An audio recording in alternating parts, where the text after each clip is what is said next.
देख रहे हैं आवाज समाचार। बांग्लादेश में हिंदुओं के खिलाफ बढ़ते अत्याचार के खिलाफ दिल्ली में बांग्लादेश हाई कमीशन के बाहर विश्व हिंदू परिषद समेत हिंदूवादी संगठनों का उग्र प्रदर्शन देखने को मिल रहा है। बांग्लादेश में हिंदू युवक दीपू चंद्र की हत्या कर दी गई थी, जिसे लेकर दिल्ली में बांग्लादेश हाई कमीशन के बाहर बवाल मचा है।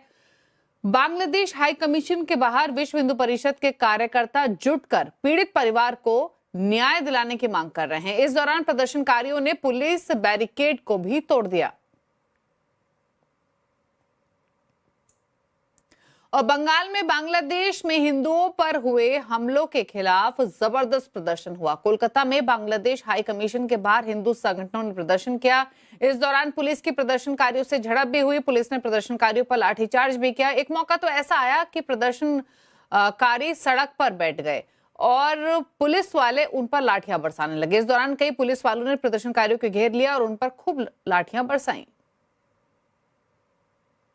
और बांग्लादेश में दीपू दास हत्याकांड मामले में अब तक 12 लोगों को गिरफ्तार किया गया है। इनमें से 7 संदिग्धों को रैब यानी रैपिड एक्शन बटालियन ने हिरासत में लिया है। 5 आरोपियों को स्थानीय पुलिस ने दबिश देकर पकड़ा है। इस मामले में सरकार के रुख की कड़ी आलोचना के बाद अंतरिम सरकार के प्रमुख मोहम्मद यूनुस का बयान सामने आया। उन्होंने इस हत्याकांड की कड़ी निंदा की है। यूनुस सरकार की ओर से कहा गया है कि नए बांग्लादेश में सांप्रदायिक हिंसा या मॉब लिंचिंग की कोई जगह नहीं है। सरकार की ओर से कहा गया कि दोषियों के खिलाफ सख्त कानूनी कार्रवाई की जाएगी और किसी को बख्शा नहीं जाएगा। वहीं जांच में बड़ा खुलासा हुआ है। बांग्लादेशी अधिकारियों और पुलिस की अब तक की जांच में यह सामने आया है कि दीपू दास पर लगे इस निंदा के आरोपों का कोई सबूत नहीं मिला है। और रूसी राजदूत अलेक्जेंडर ग्रिगोरोविच खोजिन ने बांग्लादेश की यूनुस सरकार को आईना दिखाया है। उन्होंने बांग्लादेश सरकार को भारत के साथ तनाव कम करने की नसीहत देते हुए कहा है कि बांग्लादेश जितनी जल्दी भारत से तनाव कम करके संतुलित रास्ता खोजेगा उतना बेहतर होगा। इसके साथ ही उन्होंने बांग्लादेश को 1971 की याद दिलाते हुए कहा कि बांग्लादेश की आजादी में भारत का सबसे अहम योगदान रहा है। रूस ने भी बांग्लादेश की मदद की थी। Share our concern regarding the situation here also. I mean the geopolitical situation. The sooner you reduce the tension and find a way for reducing this tension with India, the better. Because since, as you have already mentioned, historically since 1971, when Bangladesh has gained the independence, mostly because of Indian help as well. और आज आवाज अड्डा में हम चर्चा बांग्लादेश पर ही कर रहे हैं। बांग्लादेश बेनकाब हिंदुओं पर हमला। जुड़िए हमारे साथ शाम 7:57 पर।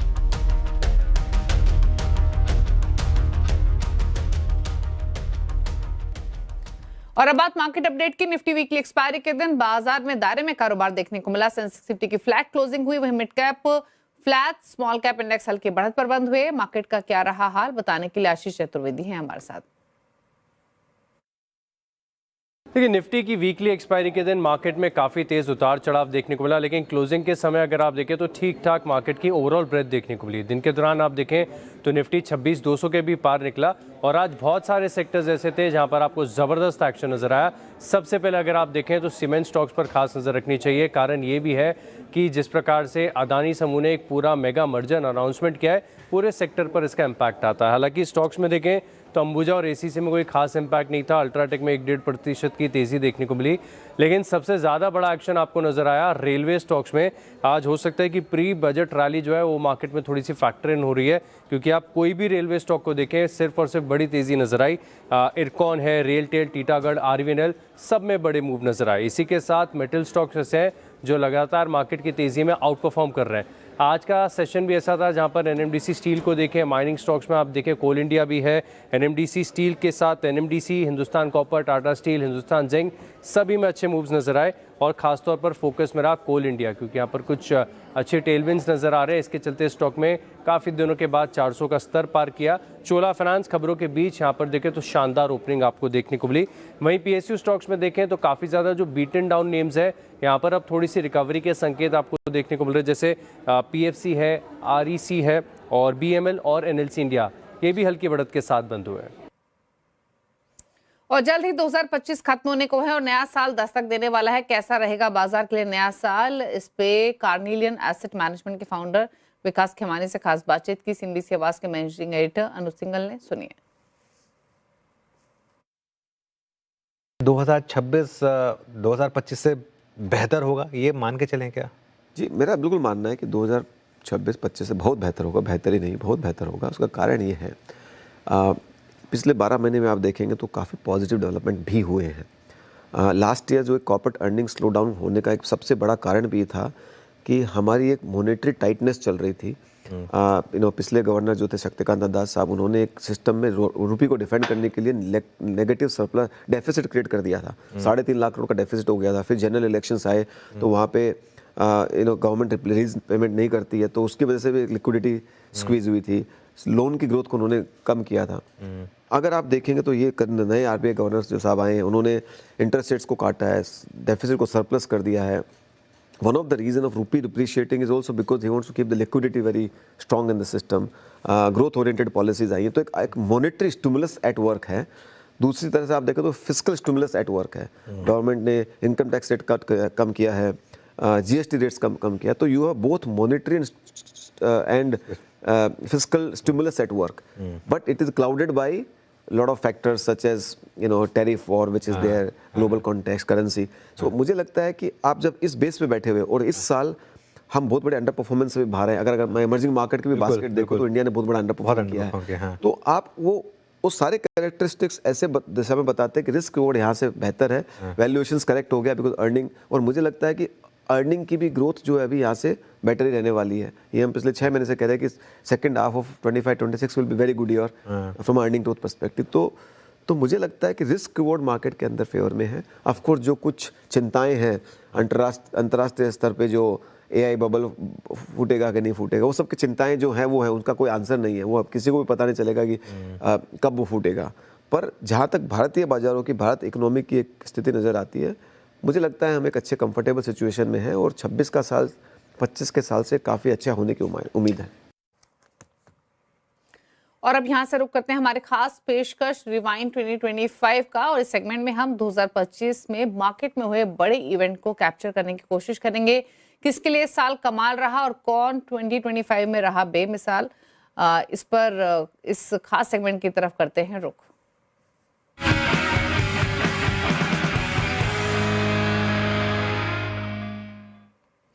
और साल 2025 को अलविदा कहने का समय आ गया है। इस साल निफ्टी ने 10% के रिटर्न्स दिए। सवाल यह है कि क्या इसी तरीके की कमाई सभी सेक्टर्स में हुई। 2025 का लेखा-जोखा लेकर मेरे सहयोगी होरमास फताकिया जुड़े हुए हैं, जो बताएंगे निफ्टी की सरकारी कंपनियों के लिए ये साल कैसा रहा। निराशाजनक साल आप कह सकते हैं, क्योंकि अगर पिछले शुक्रवार तक की क्लोजिंग को अगर हम देखें तो निफ्टी पीएससी इंडेक्स जो है, सरकारी कंपनियों का जो इंडेक्स है, उसने किसी भी तरह के रिटर्न्स नहीं दिए थे पूरे साल में। 1% से कम की गिरावट पीएससी इंडेक्स में हमें देखने मिली थी। ना सिर्फ इतना, लेकिन अगर आप पिछले 4 साल में अगर आप देखें तो जिस तरह के रिटर्न्स पीएससी इंडेक्स ने दिए सरकारी कंपनियों ने, 2023 में तो इंडेक्स 80% ऊपर था, 2024 में भी अच्छे खासे रिटर्न्स देखने मिले थे 21% के। तो पिछले 4 सालों की तेजी के बाद 2025 में थोड़ी सी गिरावट, थोड़ा सा कंसोलिडेशन हमें देखने मिला।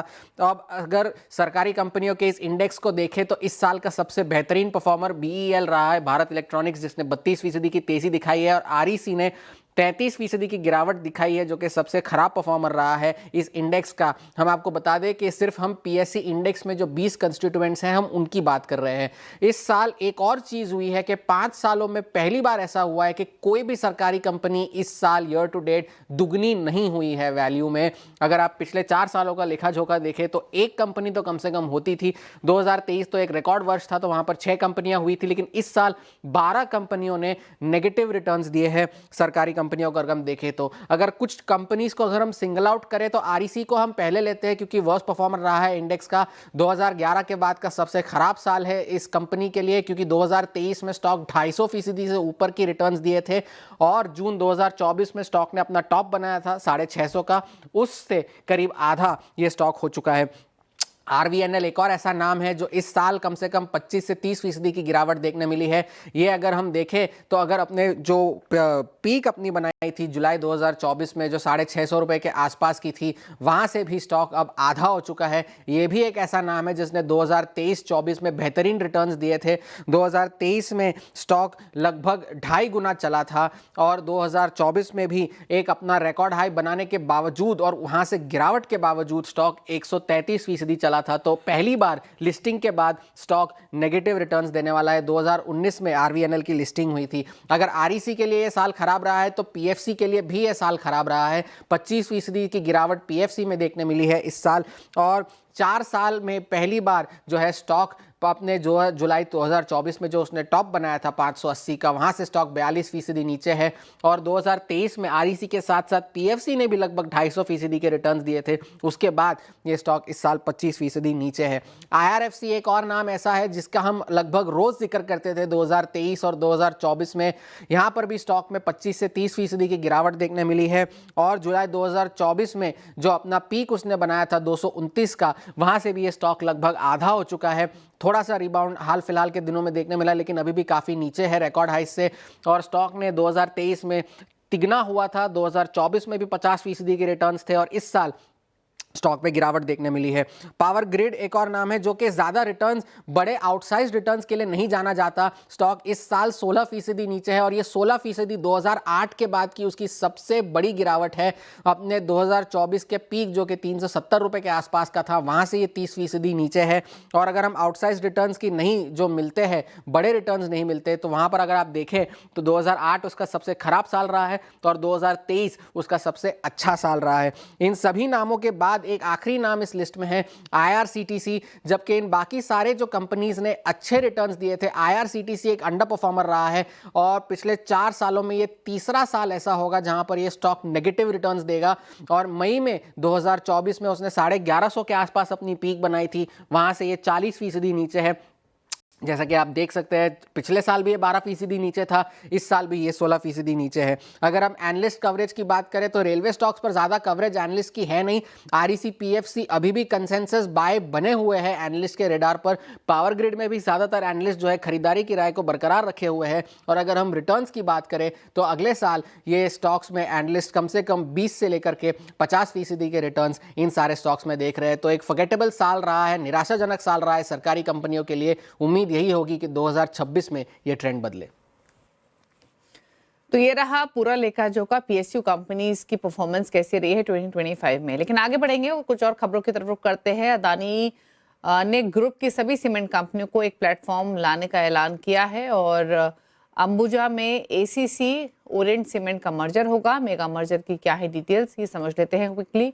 आशीष चतुर्वेदी हमारे साथ मौजूद हैं और डिटेल्स के साथ बताइए। मेगा मर्जर है और अदानी समूह की सारी सीमेंट कंपनियां अब एक ही अम्ब्रेला के नीचे आ जाएंगी। एक ही बड़ी एंटिटी होगी जिसका साइज और स्केल काफी बड़ा होगा। इसको समझते विस्तार से। सबसे पहले आप देखिए तो क्षमता जो फिलहाल के लिए 107 MTPA है, जो कि बताया जा रहा है कि FY 28 तक ये लक्ष्य अंबुजा का कि ऑलमोस्ट 155 MTPA देखने को मिल सकती है। यानी इस लिहाज से भी देखें तो भारत की दूसरी आफ्टर अल्ट्राटेक कैपेसिटी के लिहाज से अदानी समूह सीमेंट स्पेस में दिग्गज बन जाएगा। लेकिन स्वैप रेशियो काफ़ी ज़्यादा इंपॉर्टेंट है। किसी के पास AC होगा, किसी के पास अंबुजा होगा, तो इसका कैसे ट्रांजैक्शन होगा इसको आप समझिए। ACC के 100 शेयरों पर अंबुजा के 328 शेयर मिलेंगे। साथ में आप देखें तो ओरिएंट के जो 100 शेयर हैं, इस पर अंबुजा के 33 शेयर आपको देखने को मिलेंगे। यानी अगर आप इस स्वैप रेशियो के लिहाज से देखें तो अंबुजा और ACC के लिए तो कुछ नहीं है, न्यूट्रल है। लेकिन ओरिएंट सीमेंट के लिए काफ़ी सिग्निफिकेंट है और आज इसी के चलते अगर आप देखें तो 9% तक के आसपास का एक फेवरेबल था मूव। इसके लिए इस स्टॉक में भी आपको तेज़ी देखने को मिली। इस पूरी प्रक्रिया के लिए तकरीबन 1 साल का समय लग जाएगा, कंपनी ने जानकारी देकर बताया और काफ़ी सारे अप्रूवल यहाँ पर देखने को मिलेंगे। अभी तो फिलहाल बोर्ड से ही मंजूरी मिली है, लेकिन आगे जाके CCI है, शेयर होल्डर्स हैं, क्रेडिटर्स हैं, सेबी है, NCLT है, इनसे प्रोसीजरल अप्रूवल मिलेंगे। तो इसमें करीब 1 साल का समय लग सकता है। बड़ा सवाल यही है कि इस मर्जर से दरअसल होगा क्या।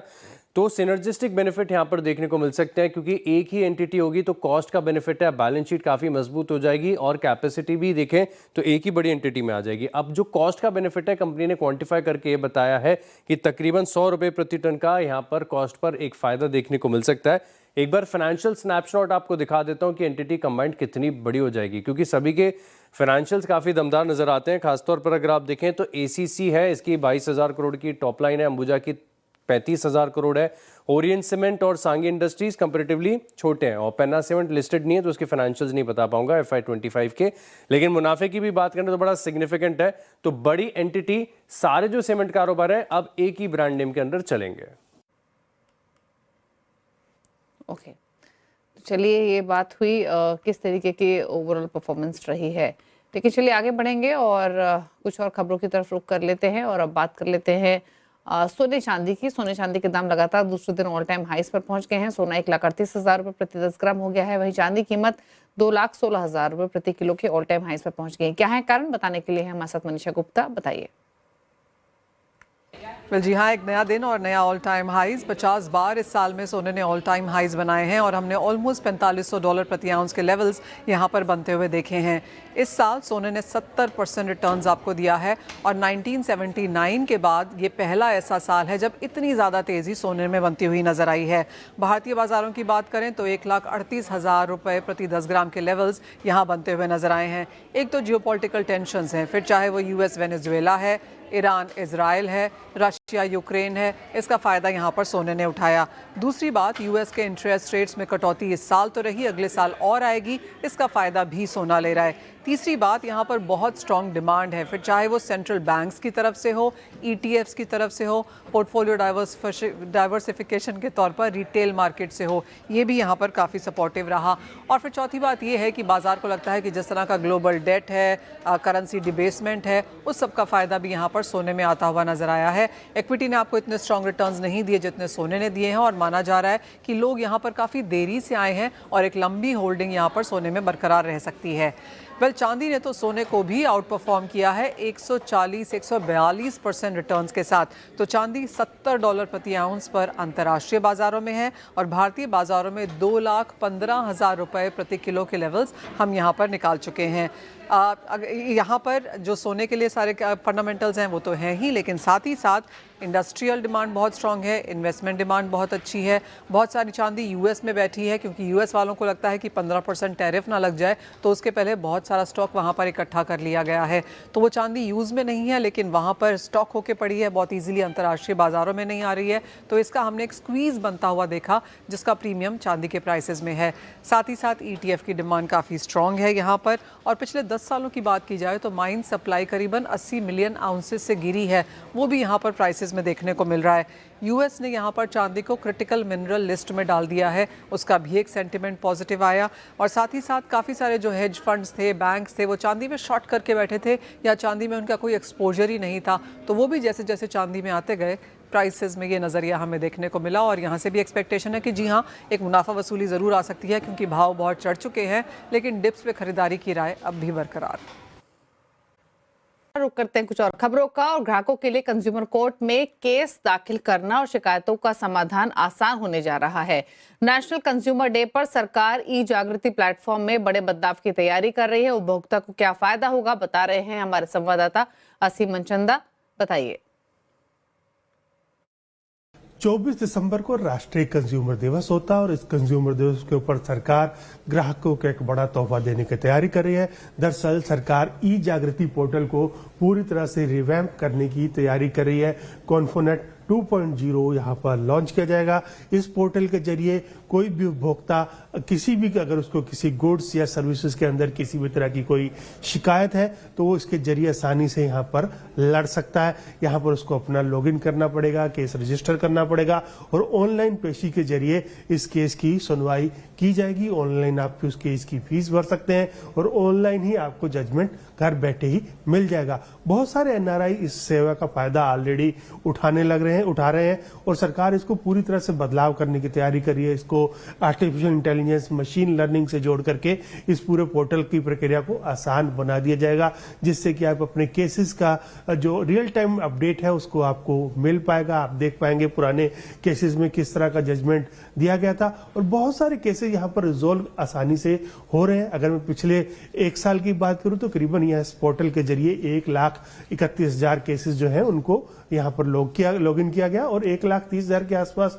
केसेस को डिस्पोजल भी आसानी से इसी पोर्टल के जरिए हो गया। और सरकार चाहती है कि पोर्टल और इफेक्टिव बने, लोग घर बैठे ही अपना सारी प्रक्रिया को पूरा कर पाए, मल्टी लैंग्वेज में उनको सपोर्ट उपलब्ध हो, रियल टाइम डाटा मिले। तो इसके अंदर इस पोर्टल में बड़े बदलाव होंगे और आप इसके जरिए पूरे देश में या पूरे विश्व में कहीं भी बैठे, अगर भारत में आपने कोई सर्विसेज ली है, आप उससे संतुष्ट नहीं है, तो इसके जरिए आप आसानी से उसको फाइल कर सकते हैं और अपने केस को रख करके उसको जीत भी सकते हैं। असीम मनचंदा, CNBC सेवा, दिल्ली। और प्रदूषण के मसले पर आज बॉम्बे हाईकोर्ट ने BMC और महाराष्ट्र प्रदूषण नियंत्रण बोर्ड को कड़ी फटकार लगाई। कोर्ट ने प्रदूषण नियंत्रण गाइडलाइंस को कानून के समान बताते हुए निर्देश दिया कि गाइडलाइंस का सख्ती के साथ पालन किया जाए। कोर्ट ने इस जनवरी में गाइडलाइंस लागू करने के लिए 1 महीने का वक्त दिया था। इसमें कंस्ट्रक्शन साइट पर एयर मॉनिटर, वाटर फॉगिंग और मलबे को ढकने के लिए कहा गया था, लेकिन जून तक कोई काम नहीं हुआ। आज भी सिर्फ 1/3 साइट प्रदूषण का डेटा दे रहे हैं। कोर्ट ने कहा कि इस पर तुरंत एक्शन लिया जाए।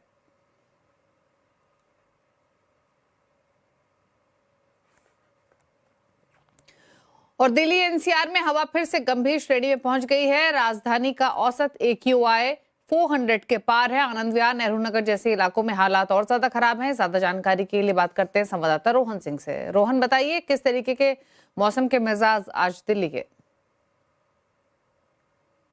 जी, अचानक से एक स्पाइक देखने को मिला है दिल्ली की औसत AQI में। इस वक्त जो हम बात कर रहे हैं, दिल्ली की औसत AQI है 415, नोएडा की औसत AQI है 430 और ये दोनों ही सीवियर की कैटेगरी में आता है। इससे पहले कल की अगर हम बात करें तो दिल्ली का औसत AQI बहुत खराब की श्रेणी में था, लगभग 370 था AQI, लेकिन आज इसमें अचानक से बढ़ोतरी देखने को मिली है और आज ये दोबारा से सीवियर की कैटेगरी में आ चुका है। और बहुत सारे अगर स्टेशन की बात करें, जैसे आनंद विहार आप देख लीजिए 466 है AQI, अगर आप नेहरू नगर देख लीजिए तो 467 है AQI। तो हालांकि दिल्ली सरकार का ये कहना है कि ग्रेडेड रिस्पांस एक्शन प्लान का जो स्टेज 4 है वो प्रभावी है, लेकिन इसका असर जमीन पर नहीं दिख रहा है। पूरी राजधानी में ही अगर आप देखें, आज सुबह से एक मोटी स्मॉग की चादर थी। आज लगभग पूरे दिन धूप के दर्शन नहीं के बराबर हुए और इससे जो हवाई यातायात है वो भी काफी ज्यादा प्रभावित हुआ है। 10 से ज्यादा फ्लाइट्स कैंसिल हुई हैं दिल्ली के इंदिरा गांधी अंतर्राष्ट्रीय हवाई अड्डे पर। हालांकि कल दिल्ली सरकार ने कहा था कि चीजें बेहतर होंगी, 1-2 दिनों में सुधार होगा, लेकिन उसका उल्टा होता हुआ दिख रहा है। वहीं दिल्ली के जो पर्यावरण मंत्री है मनिंदर सिंह सिरसा, उनका कहना है कि ग्रैप 4 के जो नियम है जब वो हट जाएंगे उसके बाद भी नो PUC नो फ्यूल का जो नियम है वो लागू रहेगा। साथ ही उन्होंने ये भी कहा कि लगभग 411 ऐसी इकाइयां हैं जो प्रदूषण कर रही थी, उन पर जो है उनको ताला लगाने का आदेश दिया गया है और आने वाले दिनों में जो दिल्ली सरकार है वो एनफोर्समेंट की एक्टिविटी बढ़ाएगी। लेकिन इन तमाम एक्शंस के बावजूद जो अभी जमीनी हकीकत ये है कि प्रदूषण दिन ब दिन बढ़ता जा रहा है और आज की स्थिति ये है कि आज ये सीवियर की कैटेगरी में है।